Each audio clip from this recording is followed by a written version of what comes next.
ஐந்து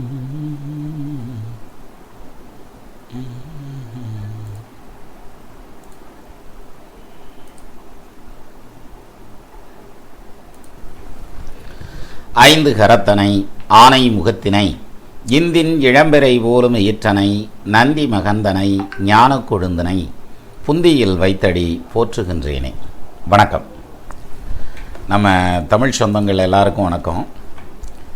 இதில் கோகுல் பி கொடுத்துருக்கார், வணக்கம் சார் அப்படின்னு. பூங்குழலி டி இனிய மாலை வணக்கம் சார் கொடுத்துருக்கீங்க. லக்ஷ்மி செந்தில் கண்ணே மணியே என் கண்மணியே எல்லாம் தாலாட்டெலாம் பாட ஆரம்பிச்சிருக்காங்க. தனசேகரன் குருவுக்கு வணக்கம். தமிழ் சொந்தங்கள் அனைவருக்கும் வணக்கம். வீரராகவன் வணக்கம் சொல்லியிருக்கார். தேவி வந்திருக்காங்க. கண்ணே மணியே அழகான முருகனே வருவாய் தருவாய் அருள்வாய் குகனே வடிவேல் அவனே அப்படின்னு கொடுத்துருந்தாங்க. முதல்ல ஒரு இது போட்டிருந்தார், ஒரு நண்பர் போட்டிருந்தார். ஓர ஒட்டார் ஒன்றை உண்ண ஒட்டார் மலரிட்டு உனது தாள் சேர ஒட்டார் ஐவர் செய்வது என் யான் சென்று தேவருய சோரனிட்டூரனை சோரனை காருடல் சோரிகக்க கூறகட்டாரி இட்டோரிமை பொழுதினிற் கொன்றவனே. கந்தர் அலங்காரத்தில் வாடணும் இல்லையா, அந்த பாட்டை எடுத்து போட்டிருந்தார். அந்த இது போயிடுச்சு, அந்த கமெண்ட் போயிடுச்சு. இருந்தாலும் எனக்கு அந்த பாடல் ஞாபகம் இருந்தது, அதனால் சொன்னேன். அடுத்தது கோகுல் வந்திருக்காங்க. குட் மார்னிங் சொல்லியிருக்காரு. அவர் அவங்க ஊருக்காக சொல்லியிருக்காரு. To all my family members அப்படின்னு கொடுத்துருக்காரு. அடுத்து தனலட்சுமி சுவாமி வணக்கம் சொல்லியிருக்காங்க. கற்பகவல்லி மேடம் வணக்கம். அடுத்தது கீதை அறம் வணக்கம் சொல்லியிருக்காங்க. அப்புறம் விஜி ஸ்ரீகாந்த் மாலை வணக்கம். உங்கள் தமிழ்மொழியின் தொனி உச்சரிப்பு வழங்கல் ஒவ்வொரு வார்த்தையும் தேன் போன்று காதுக்கு இதமாக இருக்கிறது. அதாவது செந்தமிழ் நாடென்னும் போதினிலே இன்ப தேன் பாயுது காதினிலே, எங்கள் தந்தையர் நாடென்ற போதினிலே ஒரு சக்தி பிறக்குது மூச்சு நிலைன்னு சொல்லுவாங்கள்ல, அந்தது இதயத்தை தொட்டு தூய்மையாக மாற்றுகிறது அப்படின்னு சொல்லியிருந்தார். தமிழ்மொழிக்கே உண்டான அந்த செம்மை அது. அடுத்தது கண்ணே மணியே கண்ணனா முருகனா தெரிஞ்சு போயிரும்ல. இப்போ இன்றைக்கி ஹீரோவே நீங்கள் தான் விடுங்க. அடுத்து விஜி ஸ்ரீகாந்த் எல்லாவற்றுக்கும் நன்றி. மாண்புமிகு சின்னராஜ் ஐயா எப்பராலியே மாண்புமிகுலாம் வந்துருச்சு. இந்த திருக்குறள் நினைவுக்கு வருகிறது. பணிவுடையான் இன்சொலன் நாதல் ஒருவருக்கு அணி அல்ல மற்ற பிற அப்படின்னு கொடுத்துருந்தாரு. எந்த திருக்குறள் வந்தாலும் நல்லதுங்க. திருக்குறள் வருதில்ல. சிவகுமார் வந்திருக்காங்க. அதே மாதிரி ஜோதி மேடம் வந்திருக்காங்க. லக்ஷ்மி செந்தில், சாரதா எஸ், சிவகுமார், பிரியா ஸ்வீட் வணக்கம் ஐயா, திருப்பூர் காளிமுத்து, அப்புறம் கார்த்திக், சத்யராஜ், ரமேஷ் சண்முகம், கிஷோர் குமார் எல்லாம் வந்திருக்காங்க. அனைவருக்கும் வணக்கம். இன்னும் நம்ம ஃபேமிலி மெம்பர்ஸ் எல்லோரும் வந்திருக்காங்க தமிழ் சேனலில். அனைவருக்கும் வணக்கம். இப்போது நம்ம நேராக பேக் டு த பாயிண்ட்டுக்கு போயிடுவோமா? எது, அதாவது கண்ணு அப்படின்னு போட்டதுமே, கண்ணே மணியே அப்படின்னு போட்டதுமே ஒரு சாரர் இப்படி வந்துட்டாங்க. அதாவது முருகனை சொல்ல புரியலாம், கண்ணனை சொல்ல புரியலாம் அப்படின்றது பக்தி பரவசத்தோட. இன்றைக்கி நம்ம மிகப்பெரிய பக்தியோடு தான் போக போகிறோம் இந்த ஜேர்னியை ட்ராவல் பண்ணுறது. ஏன் கண்ணே மணியே அப்படின்னு போட்டது நமக்கு என்ன ஞாபகத்துக்கு வந்திருக்கோம் அப்படின்னாக்க, அதாவது நம்மளுக்கெல்லாம் வயசாகி போச்சுன்னு அர்த்தம்ங்க. அதாவது கண்ணே மணியேன்னு ஓட்டது நமக்கு என்ன ஞாபகத்துக்கு வந்திருக்கணும்? கண்ணெதிரே தோன்றினாள் கனிமுகத்தை காட்டினாள் அப்படி ஞாபகத்துக்கு வந்திருக்கலாம். கண்கள் ஒன்றாக கலந்ததால் காதல் திருக்கோலம் கொண்டதே அப்படி ஞாபகத்துக்கு வந்திருக்கலாம். கண்ணா உனை தேடுகிறேன் வா அப்படின்னு சொல்லி அந்த பாடல் ஞாபகத்துக்கு வந்திருக்கலாம். கண்ணுக்குள் 100 நிலவா இது ஒரு கனவா வந்திருக்கலாம். கண்ணின் மணியே போராட்டமா அந்த பாடல் வந்திருக்கலாம். கண்மணியே பேசு மௌனம் என்ன கூறு அந்த பாடல் வந்திருக்கலாம். கண்ணோடு காண்பதெல்லாம் தலைவா கண்களுக்கு சொந்தமில்லை, கண்கள் இரண்டால் உன் கண்கள் இரண்டால். அதே மாதிரி கண்ணாளனே எனது கண்ணை நேற்றோடு காணவில்லை, கண்ணே கலைமானே கன்னிமயில் என கண்டேன் உனைனானே அப்படி பாடல் வந்திருக்கலாம். கண்ணும் கொள்ளையடித்தால் காதல் என்றே அர்த்தம் அப்படி வந்திருக்கலாம் இல்லையா? இதெல்லாம் வராமல் முருகனா கண்ணனா பக்தியா சுத்தியா அப்படின்னு கேட்டால் நம்மளுக்கு வயசாகி போச்சுன்னு அர்த்தம். அநேகமாக இப்போ புரிஞ்சிட்ருப்பீங்கன்னு நினைக்கிறேன் இல்லையா? சரி, ஆக இந்த கண்கள் அப்படிங்கிறதுல ரொம்ப முக்கியமான ஒரு உறுப்பு கண் அப்படிங்கிறதுக்கு நிறையா நம்ம விளக்கங்கள்லாம் எழுதியிருப்போம். கண்ணை பற்றி ஒரு கட்டுரை வரைக அப்படின்னு சொன்னதுமே நம்ம ஒரு கட்டுரை வரைஞ்சிருப்போம் ஸ்கூலில் படிக்கிறப்ப. அதில் கண் தனக்குரியதையும் மூக்குக்காக அர்ப்பணித்து விட்டது, நாம் கண்ணுக்கு போடுகின்ற கண்ணாடியை மூக்கு கண்ணாடி என்று தான் சொல்கிறோம் அப்படின்லாம் சொல்லியிருப்போம். அப்புறம் கண்கள் மற்ற எந்த உறுப்புகளுக்காகவும் தான் கண்ணீர் சிந்தக்கூடியது அப்படின்னு நிறையா இல்லையா, உணர்ச்சி வசப்பட்டு எழுதுறதுங்கிற மாதிரியான விஷயங்கள் நிறையா எழுதியிருப்போம். ஆனால் இந்த கட்டுரை எழுதுறதுங்கிறது நமக்கு ஒருத்தர் எழுதி கொடுத்துருப்பாங்க, அல்லது புக்கில் இருந்திருக்கும், அதை படித்து எழுதியிருந்திருப்போம் இல்லையா? ஆனால் கண்கள் அப்படிங்கிறது ரொம்ப முக்கியமானது. அதனால தான் ஒரு குழந்தைய எடுத்து கொஞ்சிறப்ப கண்ணே மணியேன்னு கொஞ்சிரும், என் கண்ணே வான்னு கூப்பிட்றோம் அப்படியெல்லாம். ஆனால் இந்த கண்ணில் அதாவது அகத்தின் அழகு முகத்தில் தெரியும் அப்படின்னு சொல்லுவாங்க இல்லையா? ஆனால் அகத்தின் அழகு முகத்தில் சிலருக்கு தெரியாது. அவன் பாட்டுக்கு ஒரே மாதிரி இருப்பான், எப்பயுமே சிமெண்டு வச்சு பூசின மாதிரியே இருப்பான். பார்த்துருக்கீங்களா? எந்த வித்தியாசமும் இருக்காது. அவன் பாட்டுக்கு கிண்ணு நின்றுக்கு இருப்பான் அப்படின்ற மாதிரியான அமைப்பு. அதுக்கு முன்னாடி சவுண்டு குண்டெல்லாம் சரியாக இருக்கான்னு நான் செக் பண்ணவே இல்லை. பட் இருந்தாலும் ஒன்றும் பிரச்சனை இல்லை, சரியாக இருக்கும்னு நினைக்கிறேன். எல்லாம் ஓகே ஓகே வண்டியாக கட்டுங்கன்னு ஒரே ஒரு கமெண்ட் மட்டும் தட்டி விடுங்க. சரி, அப்போது இதில் என்ன ஆச்சுனாக்க, இந்த கண்கள் அப்படிங்கிறதுல ரொம்ப முக்கியமான விஷயம் என்ன அப்படின்னாக்க, ஒரு மனிதனுடைய முகம் பொய் சொல்லலாம், கண் எப்பயுமே பொய் சொல்லாது. சரியா? அப்போது பாட்டு போட்டிக்கு ஒரு மெம்பர் ரெடி, அருமை. கண் எப்பயுமே பொய் சொல்லாது. நீங்கள் இந்த ஃபோட்டோலெல்லாம் பார்த்தீங்கன்னா, ஆற்றிலெல்லாம் பார்த்தீங்கன்னா, சிலர் அப்படி கண்ணை அப்படி வெறிச்சு நிற்பாங்க. சிலர் அந்த பயந்தது இருக்கும், அப்படியே ரொம்ப பயந்த மாதிரியான ஒரு இது இருக்கும். சிலர் அப்படி வீரமாக உடைவாளை உருவிக்கிட்டு நிற்பாங்க. சிலர் அந்த ஃபேஸ் பார்த்தாலே அந்த எக்ஸ்ப்ரெஷன் அப்படியே இருக்கும். எப்படி அது வருது அப்படின்னா, நீங்கள் நல்லா கவனித்து பாருங்கள். ஆர்ட் பண்ணுறவங்களுக்கு அந்த டீட்டெயில் தெரியும். அதாவது என்னென்னா, கண்ணை போட்டுட்டு அந்த கருவிழி போடுவாங்க இல்லையா? அந்த கருவிழி போடுறப்ப இந்த மேல் இமையும் கீழ் இமையும் இருக்கு இல்லையா? அதில் கொஞ்சம் மூடி இருக்கிற மாதிரி, கொஞ்சம் கட்டாகிற மாதிரி போட்டாங்கன்னா அது சாஃப்டான பார்வையாக இருக்கும். அதே இது இமையை மட்டும் அப்படி லைட்டாக தூக்கி விட்டுட்டு அந்த கண் ஐ பாப்பாவை மட்டும் கருப்பை மட்டும் தனியாக போட்டு வெளியிலையும் சுற்றிலும் ஒரு ஒயிட்டில் சர்க்கிள் இருக்க மாதிரி பார்த்துக்கிட்டாங்கன்னா அது வெறித்த பார்வையாக வரும். இது ஆர்ட் பண்ணையில் செய்யக்கூடிய ரொம்ப முக்கியமான விஷயம். இதை ஆர்டிஸ்ட்டு சொல்ல மாட்டாங்க. என்ன காரணம்னா, கண்ணு திறக்கிறப்ப நீங்கள் யாரும் இருக்கக்கூடாதுன்னு வெளியே அனுப்பிச்சிருவாங்க. சரி, அப்போது இந்த கண்கள் அப்படிங்கிறது நம்ம உள்ளத்தில் இருக்கிறத அப்படியே பிரதிபலிக்கக்கூடிய விஷயம். சரியா? நீங்கள் அந்த சோகமான இடங்களில் பாருங்கள், கண்ணில் அப்படி அந்த ஐ பாப்பாவை ரொம்ப சின்னதாக போட்டு 2 கண்ணீர் துளியை போட்டு அந்த மேலே இருக்கிற அந்த ஐப்ரோவை லைட்டாக அப்படி சுழிச்சு விட்டோம்னாக்க ரொம்ப சோகமாக தெரியும் டிராயிங்கில். சரி, இப்போது இதே இது வெறித்த பார்வை அப்படின்னாக்க நான் முதல் சொன்ன மாதிரி தான், அந்த புருவத்தை மட்டும் அப்படி லைட்டாக மேலே தூக்கி விட்டு அப்படி கண் ஐ பாப்பாவை மட்டும் தனியாக போட்டோம்னா வெறித்த பார்வை வந்துடும். சரி, இப்போ நமக்கு எப்படி படம் வரைகிறதுன்னு இப்போ கிளாஸ் இல்லை. எதை பார்க்குறோம்? இந்த கண்கள் அப்படிங்கிறது எப்படி நிலவு அப்படின்னதுமே நம்ம கவிஞர்கள் எழுதி குமிச்சிருக்காங்க நிலவை பற்றி இல்லையா? நிலவுக்கும் அமுதென்று பேர், அன்று வந்தது அத்தே நிலா அப்படிலாம் நிறைய எழுதி வச்சுருக்காங்க. இப்போது அது மாதிரி கண்ணை பொறுத்த வரைக்கும் எடுத்துக்கிட்டால் பின்னி எடுத்திருக்காங்க நம்ம திரை இசை பாடல்களில் எக்கச்சக்கமான பாடல்கள் இருக்குது. 1 2 நான் சொன்னேன். சரி, இப்போது இலக்கியத்தில் இந்த கண்ணை பற்றி என்ன சொல்லியிருக்காங்க? ஏன்னா இன்றைக்கி இருக்கக்கூடிய நம்ம சமகால கவிஞர்கள், நவீன கால கவிஞர்களே இவ்வளோ எழுதுகிறாங்கன்னா இலக்கியத்தில் விட்டு வச்சுருப்பேன்றீங்க. பிச்சை எடுத்திருக்காங்க. கண்ணை பற்றின விஷயங்களை ரொம்ப பிரமாதமாக எடுத்திருக்கான். நம்ம தெரியாத பல விஷயங்கள் இதில் இருக்குது சார். அதில் வருது பாருங்கள். நம்ம எப்பயுமே நம்ம தாடிக்காரிலேருந்தே ஆரம்பித்து போயிடுவோம், திருவள்ளுவர்லேருந்து ஆரம்பித்து போயிடுவோம். 1330 அருங்குறளும் 1100 வகர்ந்தெடுப்பின் மண்ணு தமிழ் புலவர் வாய்கேட்க வீற்றிருக்கலாம் அப்படின்னு சொல்கிறாங்க இல்லையா? அதனால் திருக்குறளில் இருந்தே போயிடலாம். அணுவை துளைத்தல் கடலை புகுத்தி குறுக தரித்த குறள் இல்லை. திருக்குறளில் ஒரு குறள் வருது சார். என்னென்ன வருது? நோக்கினாள் நோக்கெதிர் நோக்குதல் தாக்கணங்கு தானை கொண்டன்னதுடைத்து அப்படின்னு ஒரு திருக்குறள். நான் மறுபடியும் சொல்கிறேன், தடங்களாயிருச்சு இல்லையா? நோக்கினாள் நோக்கெதிர் நோக்குதல் தாக்கணங்கு தானை கொண்டன்னதுடைத்து அப்படின்னு ஒரு திருக்குறள். இதுக்கு அர்த்தம் என்ன தெரியுங்களா? ஒரு கூட்டம் இருக்குது. அந்த கூட்டத்தில் பொண்ணு இருக்காங்க, ஆண் இருக்காங்க. அப்படி கேஷுவலாக அந்த பொண்ணு அப்படி திரும்பி பார்க்குறான். அப்படி திரும்பி பார்க்குறப்ப ஒரு பையன் அந்த பொண்ணை பார்த்துட்றான். இந்த இடத்துல பார்வை சந்திக்குது. ரைட்டா? நோக்கினாள். உடனே அவன் என்ன பண்ணுவான்னா, பொம்பளை பிள்ளை டக்குன்னு பார்வையை திருப்பிடுவாங்க. திருப்பினதுக்கப்புறம் திருப்பி அவன் நம்ம பார்க்குறானா அப்படிங்கிறத மறுபடியும் ஒரு பார்வை பார்ப்பான். சரியா? அதாவது சாதாரணமாக பார்க்குறாங்க, இந்த பையனும் பார்த்துட்றான், பார்வை சந்திச்சுக்குது, திருப்பி அந்த பொண்ணு பார்வையை திருப்பிடுறான். அப்போ இவன் நம்மால் பார்த்துக்கிட்டே தான் இருப்பான் இல்லையா? அதுக்கு ஒரு காரணம் இருக்குது, சொல்கிறேன். ஏன்னா பொண்ணை பார்க்குறதுங்கிறது திருவிழாவை பார்க்குற மாதிரி அப்படி ஒரு கணக்கு இருக்குது, சொல்கிறேன் அப்படின்னு. அப்போது இவன் பார்த்துக்கிட்டே இருப்பான். அப்போது இது என்ன ஆகுன்னா, அந்த பொண்ணு திருப்பியும் ஒரு பார்வை பார்ப்பா பாருங்கள், நம்ம பார்க்குறானான்னு மறுபடியும் ஒரு பார்வை பார்த்தா அந்த பார்வை எப்படி இருக்குமா? ஒரு படைக்கலத்தோடு ஓங்கி அடித்த மாதிரி இருக்குமா சார். அதாவது நோக்கினாள் நோக்கெதிர் நோக்குதல். நான் அந்த பொண்ணு பார்த்த பார்வையை நம்ம பார்த்துட்றோம், அப்புறம் திரும்பிடுது, அப்புறம் திருப்பியும் ஒரு தடவை வெரிஃபை பண்ணி பார்க்குறா பாருங்க. அந்த பார்வை தாக்கணங்கு தானை கொண்டன்னதுடைத்து. அதாவது ஒரு பெரும் படையோடு வந்து அப்படி தாக்குனான். சாதாரணமாக நின்றுக்கிட்டு இருக்க மேலே சுனாமி வந்து ஏறிச்சுன்னா எப்படி இருக்கும், அப்படி சல்லட்டுன்னு வந்து கீழே வேரோட செஞ்சிருவாங்கல்ல, அது மாதிரி நம்மால் அப்படியே அடியோடு சாஞ்சிருவான். அப்படியே அந்த ஒரு பெரிய ஒரு படையோடு வந்து தாக்கியது போல் இருக்கும் அந்த பெண் பார்க்கிற பார்வை. அது அன்பாக இருந்தாலும் வம்பாக இருந்தாலும் அப்படின்ற மாதிரியான பாயிண்டில் திருக்குறளில் வள்ளுவர் சொல்கிறார், நான் சொல்லலை. சரியா?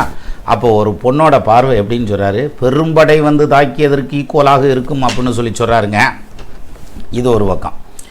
இன்னொரு இடத்துல சொல்கிறாரு ரொம்ப பிரமாதமாக. அதாவது யமனை யாராவது பார்த்துருக்கீங்களா அப்படின்னாக்க, யமன் வந்து ஒரு காலத்தில் எல்லாரு கண்ணுக்கும் தெரிகிற மாதிரி தான் இருந்தாராமா. வந்து அவர் எருமைக்கடாவில் வந்து பிடிச்சிட்டு போவாராம் எல்லாத்தையும். அவர் எருமைக்கடாவில் வர்றது காரணமே ரொம்ப சுலோவாக வரலாம் அப்படின்னு. அவர் வந்து ஒருத்தரை பிடிக்கிறப்ப அவங்க வீட்டில் இருக்கவங்கெல்லாம் அழுது பிடிச்சி, ஐயா இந்த மாதிரி அவன் இன்னும் நிறைய வேலை செய்ய வேண்டியது இருக்குது, அதெல்லாம் முடிச்சுட்டு அதுக்கப்புறம் வரட்டும் அப்படின்னு அழுது அவனே இறக்கப்பட்டு விட்டு போயிடுவார்.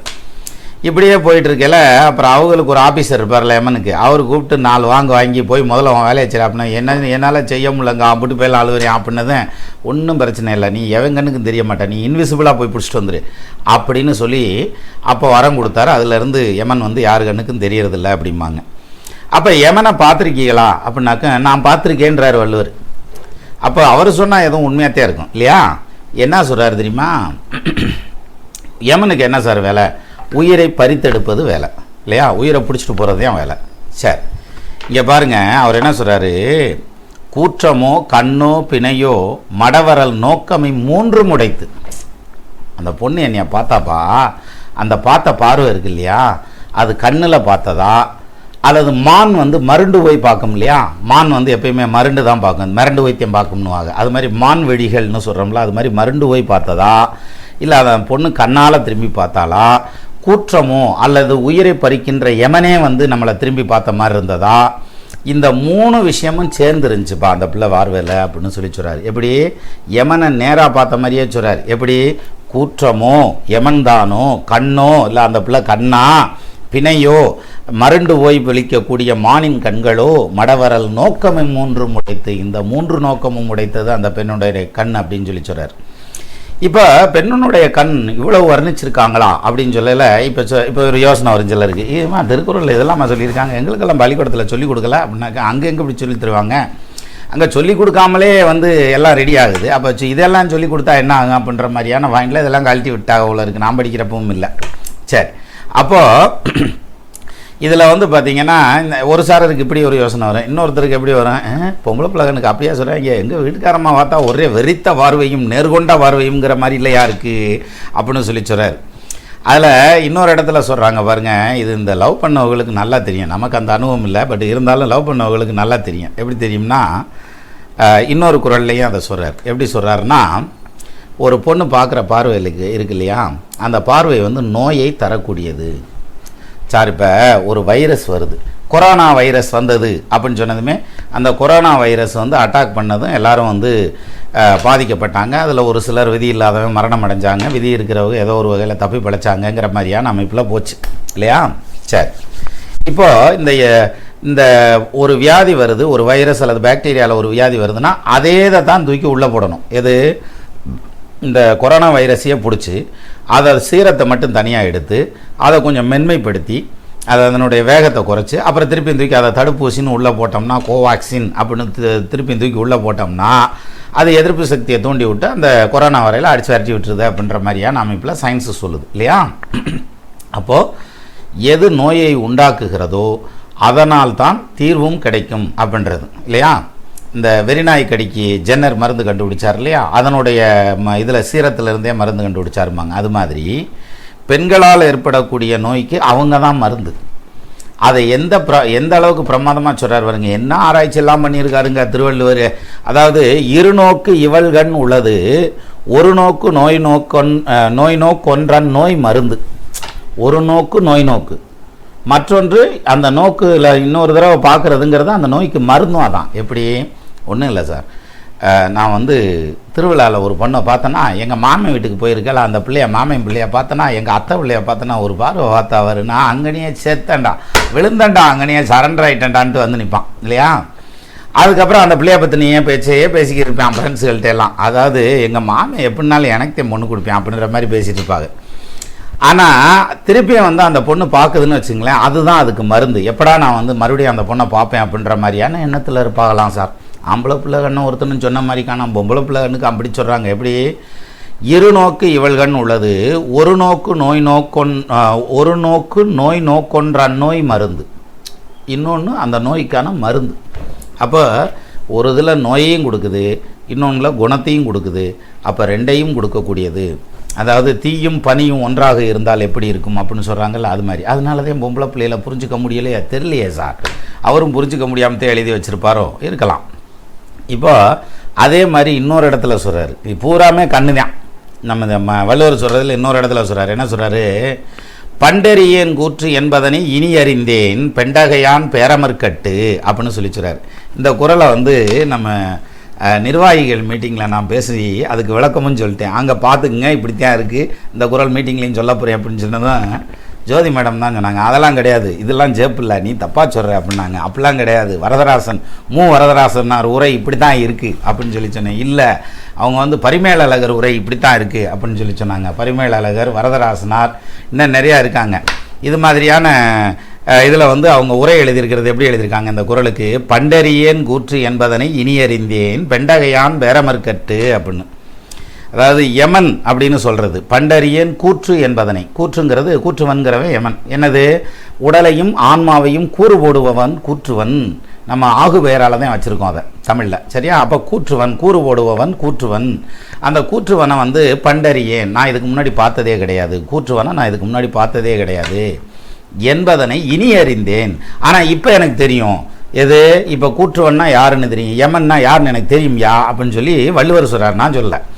பண்டறியன் கூற்று என்பதனை இனி அறிந்தேன் பெண்டகையான் பேரமர்கட்டு அப்படின்னு சொல்லி அது பெண் தன்மையுடன் போர் செய்யும் பெரிய கண்களை உடையது அப்படின்னு. எது?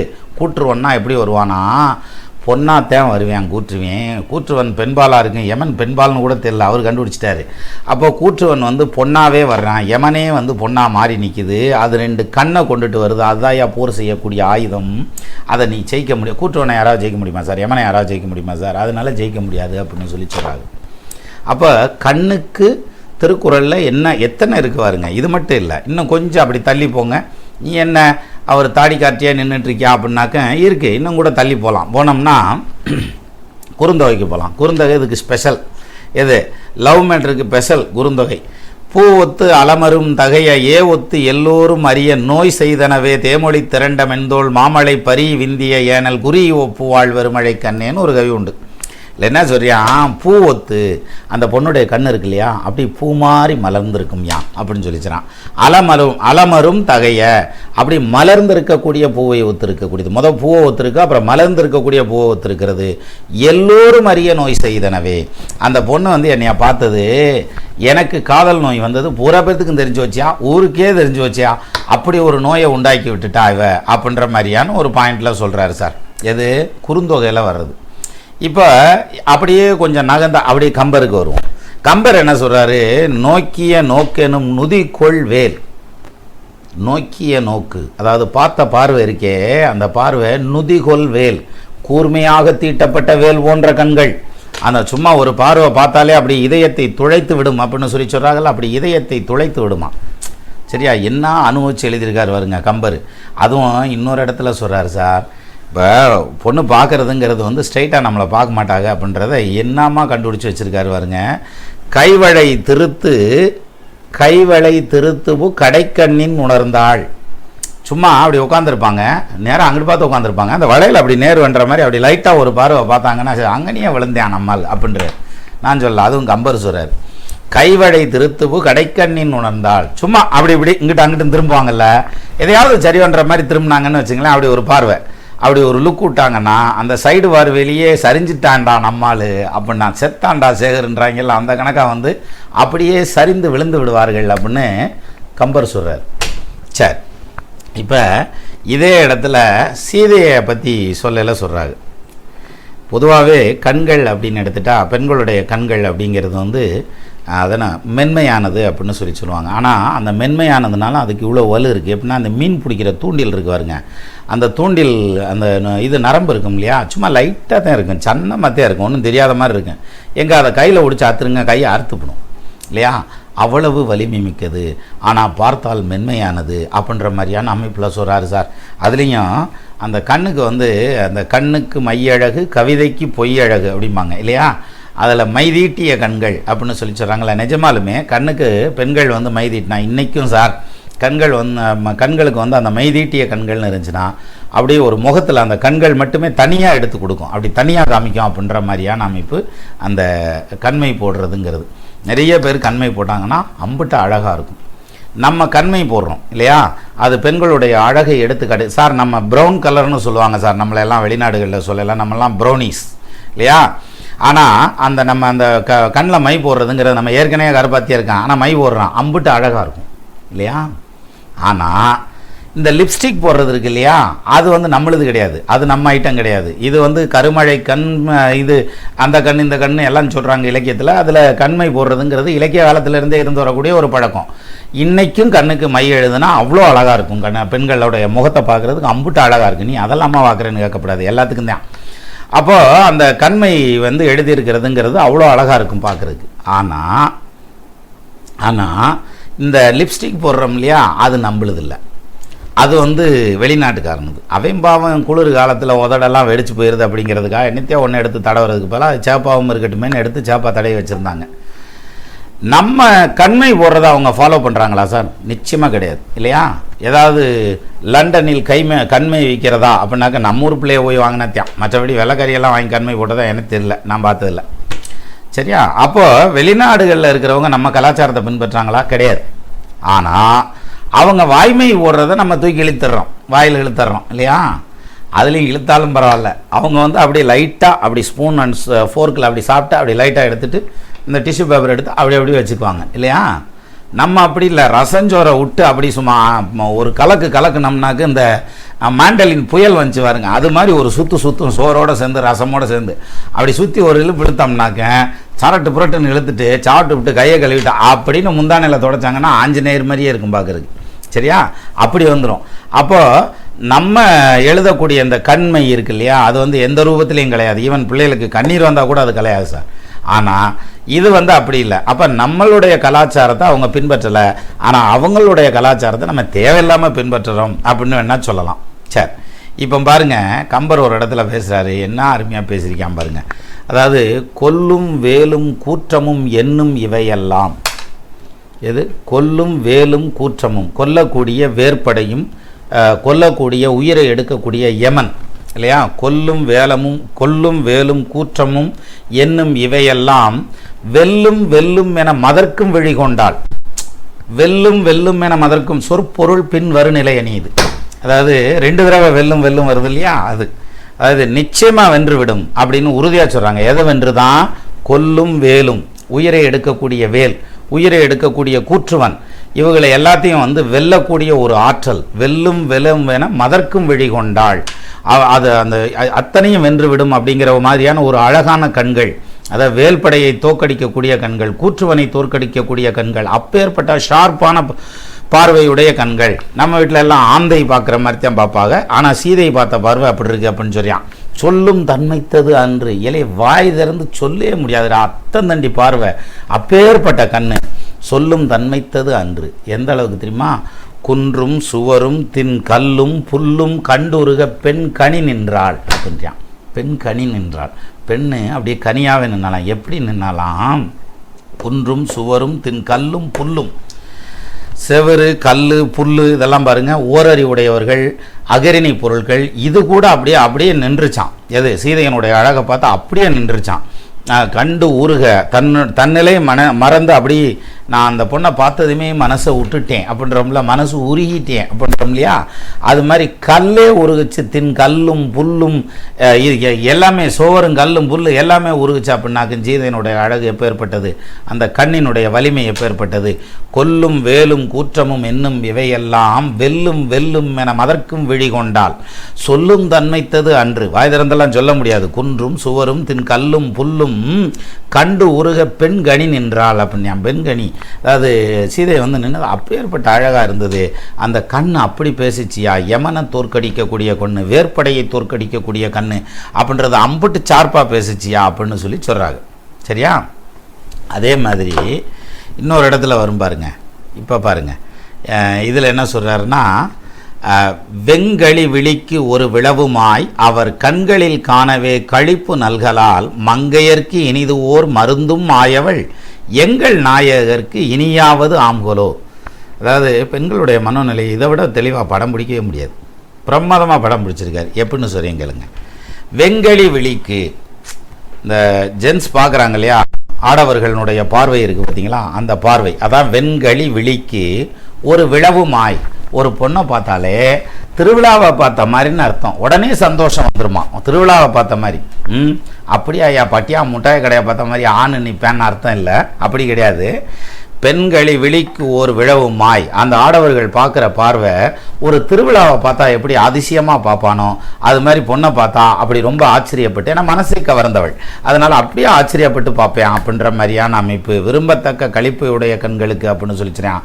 அப்போது ஒரு விடியும் ஆயவர், சிறந்த ஒரு திருவிழா காட்சி போல இருந்தாங்க அப்படின்னு சொல்லி சொல்கிறாங்க. இப்போ பாருங்க, இது நான் சொல்ல, கம்பரிதியன்னு சொல்கிறாரு.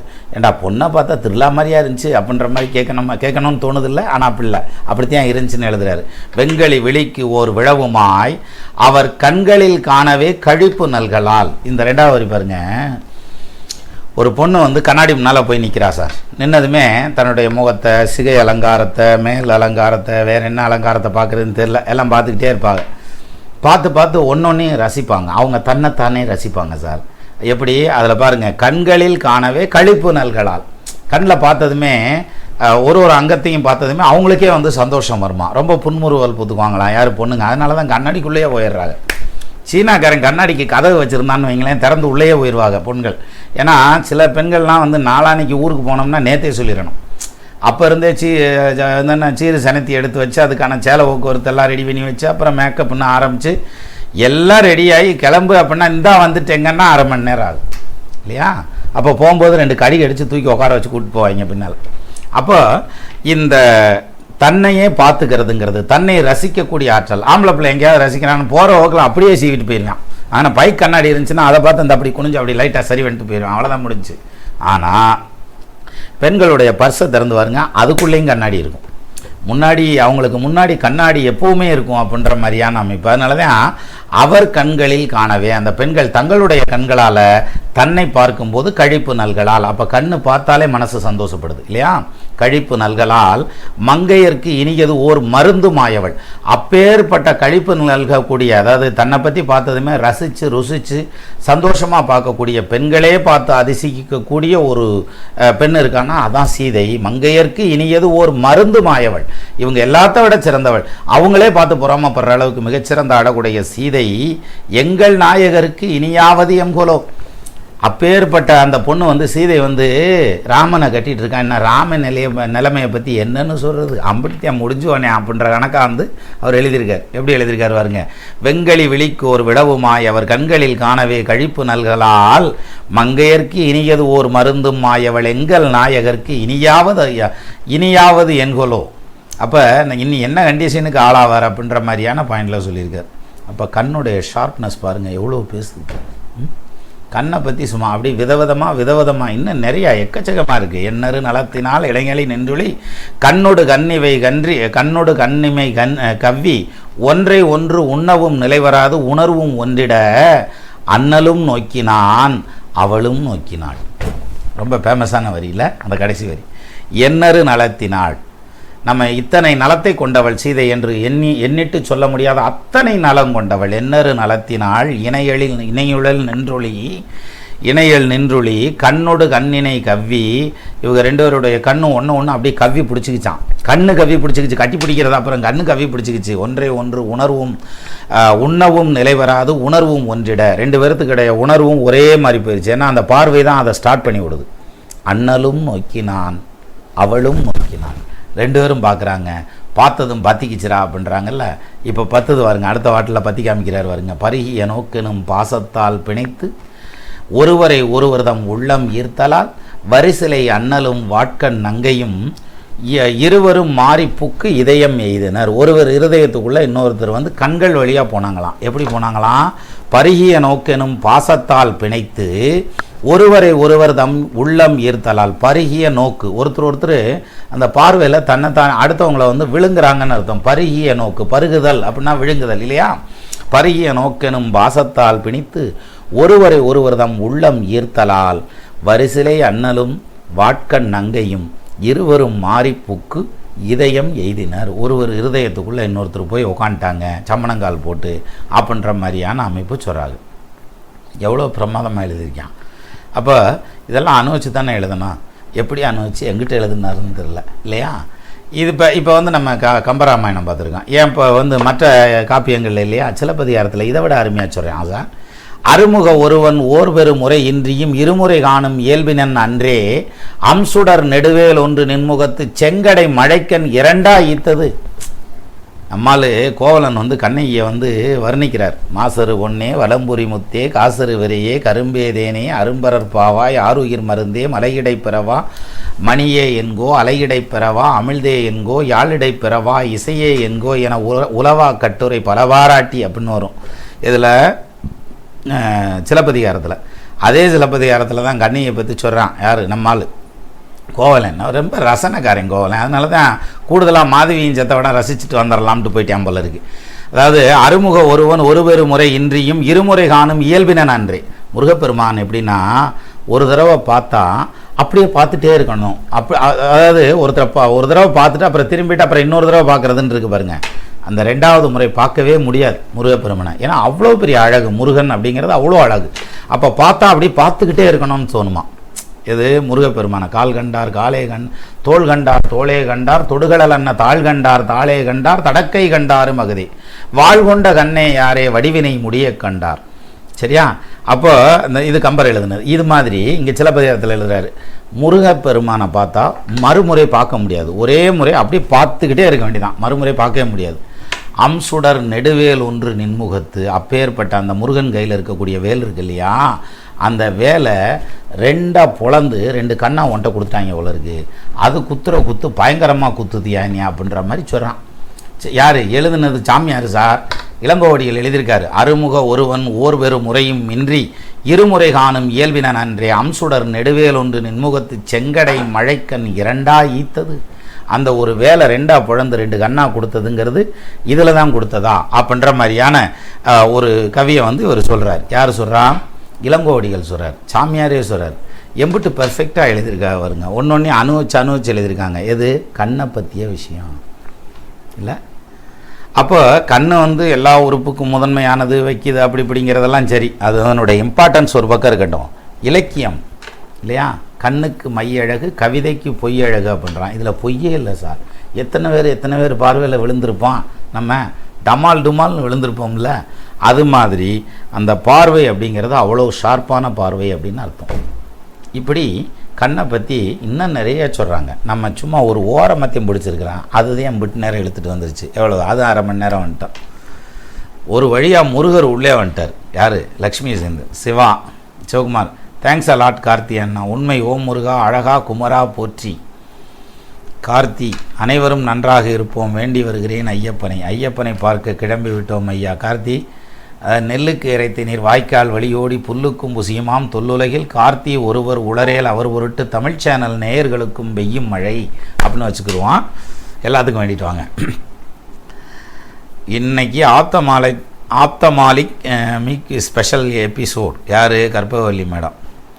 ஆக மொத்தத்தில் இந்த பதிவின் தலைப்பான கண்ணே மணியே பெண்களுக்கானதா இல்லையா அப்படின்னா இம்புட்டு நேரம் ஆத்தான வயசுனே. சரவணன் வேந்தர் சார், உங்கள் வீடியோவை பார்த்தாலே மனதில் உள்ள துன்பங்கள் எல்லாம் அகன்று ஓடிவிடுகிறது. நிஜமாத்தாங்க, இவ்வளவு பெரிய துன்பமே இல்லை உலகத்தில் இருக்கல. நான் சந்தித்ததெல்லாம் இதை விட சாதாரணமான துன்பங்கள் அப்படின்னு உங்கள் மனசில் தோணியிருக்கும்னு நினைக்கிறேன். அப்படி கூட இருக்கலாம்ல. சுமதி கணேஷ், அதான் ஒரு பெண் புலவர் கூட இல்லை. ஏன் சொல்கிறீங்க? பெண் புலவர் இல்லாமல் என்ன? ஆத்திச்சூடி அறஞ்செய்ய விரும்பு சொன்னாங்கல்ல. கருங்காலி கட்டைக்கு நானா கோடாலி இருங்கதலி தண்டுக்கு நானும் பெருங்கானில் காரெருமை மேய்க்கின்ற சிறுவனுக்கு யான் தோற்றது ஈரிரவு துஞ்சாதன் கண். யார் சொன்னா? ஔவையார் சொன்னது. ஏகப்பட்ட பாடல் இருக்குங்க ஔவையாரை பற்றி, அதை எடுப்போம். அப்போ நீங்கள் லிப்ஸ்டிக் போட்டு ஆஞ்சநேயர் நான் யாரையோ பார்த்துருக்கீங்க, நிறைய ஆஞ்சநேயரை பார்த்துருக்கேன் நான். ஆண்களின் கண்களை பற்றி ஒரு பெண்வளவர் கூட எழுதவில்லையா? எங்கே எழுதலையே, இருந்தாத்தையும் சொல்ல மாட்டேமா, வச்சுக்கிட்டேன் நான் வஞ்சனையா பண்ணுறான். ஐயா மாலை வணக்கம். பொன்னழகு. அடுத்து சுஜாதா கிருஷ்ணன் வணக்கம் கொடுத்துருக்காங்க. லயன்ராஜ் வணக்கம். தமிழ் சொந்தங்களுக்கு வணக்கம். விஸ்வநாதா. அடுத்து அந்த கால டீச்சர்களுக்கு திறமை பத்தலை போல.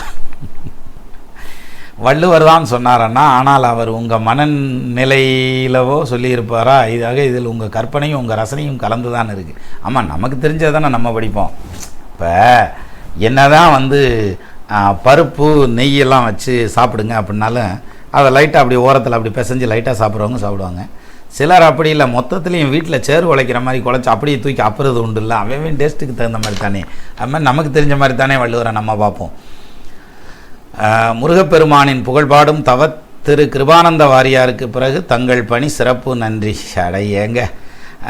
அப்போ ஆர்ட் கிளாஸை நாளைக்கு நடத்துவீங்களா? கொண்டு வர வேண்டிய உபகரணங்களை இன்றைக்கே சொல்லிடுங்க. ஆர்ட் கிளாஸா? ஓவிய பயிற்சியும் உண்டோ? கற்பகவல்லி இருக்கீங்களா, அப்புறம் எதுக்கு ஓவிய பயிற்சி நான் கொடுக்கணும்? இவ்வளோ ஓரமாக சொல்கிறீங்களே, உங்களுக்கு ஆர்ட் வரைய தெரியுமோ? எங்கே நாளை விநாயகரை ஒரு ஆர்ட்டாக வரைஞ்சி ஆரம்ப கணபதி ஸ்துதியில் போடுங்க. ரசிக்கலாம். ஆனால் அதுக்கு இப்போ டைம் இல்லை. ஆக்சுவலாக ஆர்ட்டில் ப்ரைஸ் வாங்கியிருக்கேன் நான் ஸ்கூலில் படிக்கிற காலத்தில். கண்ணில் பல விஷயங்கள் உள்ளது. ஆம், உள்ளந்தனில் உள்ளது தெரியும் கண்ணில். தேவி. லியோனார்டோ டா வின்சி மோனாலிசாக்கு எப்படி கண் வரைந்திருப்பார்? கவுண்டமணி தான் ஒரு படத்தில் சொல்லுவார், இந்த மோனாலிசா படத்தை காமிச்சு, இது எங்கள் சித்தி அப்படின்னு சொல்லுவார். சித்தியா? மாமியார். இது என் மாமியார் சின்ன வயசில் எடுத்த ஓட்டை அப்படிம்பார். அது மாதிரி தான் இருக்குது. எனக்கு என்னமோ மோனாலிசா ஓவியத்தில் பெரிய ஒரு ஈர்ப்பும் இல்லைங்க. அது என்னன்னு தெரியல, அந்த மாதிரி ஈர்ப்பு இல்லை. நீங்கள் அதுக்கு பதிலாக கற்ப விநாயகர் நம்ம இதில் இருக்கார்ல, பிள்ளையார்பட்டியில் இருக்கார்ல, கற்ப விநாயகரை போய் பாருங்கள். அந்த கோயிலில் ஒரு விநாயகர் படம் இருக்கும், ஒரு மண்டபத்தில் வரைஞ்சிருப்பாங்க. நீங்கள் எங்கே நின்று பார்த்தாலும் அந்த விநாயகர் உங்களையே பார்ப்பார், அப்படி வரைஞ்சிருக்காங்க.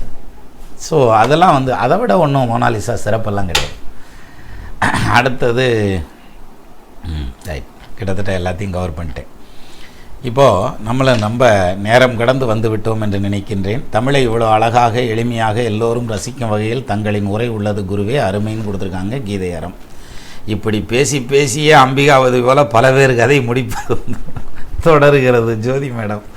அது உசுப்பேத்தியே உடம்பை ரணகலப்படுத்திட்டாங்கடா அப்படின்ற மாதிரி இருக்குது.